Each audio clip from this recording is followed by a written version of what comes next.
Spot जैसी fungus disease पर काम करता है, जिसे हम अपनी देसी भाषा में पत्ती धब्बा रोग और पत्ती झुलसा रोग कहते हैं। सीधा सीधा एक लाइन में बताएं तो यह प्राइजर फंगिसाइड हमारी सोयाबीन के वाले फफूंदजनित रोगों को, बीमारियों को आने से अगर उपयोग से पहले बीमारियां पौधे में आ चुकी है तो उसे और अधिक फैलने नहीं देता है, जिससे हमारी फसल में पत्तियां स्वस्थ रहती हैं और पौधा बिना किसी बीमारी के अपना काम अच्छे से करता रहता है। अब दूसरी बात की, क्या प्राइजर को केवल कर्रे बनने की अवस्था में डालना है? क्या इसे कर्रे बनने से पहले या कर्रे बनने के बाद जब पपड़ियां फलियां बन जाती हैं तब दे सकते हैं या नहीं? तो सबसे पहली बात की, हम इसे दे ही क्यों रहे हैं? क्योंकि ये फंगस की बीमारियों को रोकता है। अब अगर फंगस कर्रे बनने से पहले दिखने लग गई है तो इसे कर्रे बनने से पहले भी दे सकते हैं, इसमें कोई दिक्कत नहीं है। तो सभी लोग हर बार कर्रे बनने पर डालने को ही क्यों बोलते हैं? क्योंकि फसल की उस अवस्था में फंगस की बीमारी होना शुरू हो जाती है और पौधे में स्पष्ट रूप से दिखने लग जाती हैं।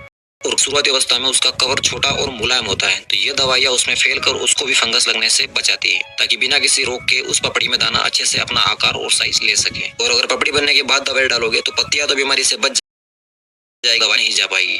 अब प्राइजर के उपयोग की सही मात्रा की बात करें तो ऐसा जरूरी नहीं है कि इसे 120 ml एकड़ ही डालना है, हेक्टेयर ही डालना है। कोराजन वाले भी बोलते थे कि कोराजन को 60 ml एकड़ डालो। आपने डाला क्या? नहीं ना। किसी ने 50 ml एकड़ तो किसी ने 40 ml एकड़ भी लिया था, फिर भी काम हुआ। ऐसा ही हम प्राइजर को 120 ml एकड़ लेंगे तो भी ठीक है, अगर इसे 100 ml एकड़ भी कर देंगे तो भी रिजल्ट में कोई फर्क नहीं।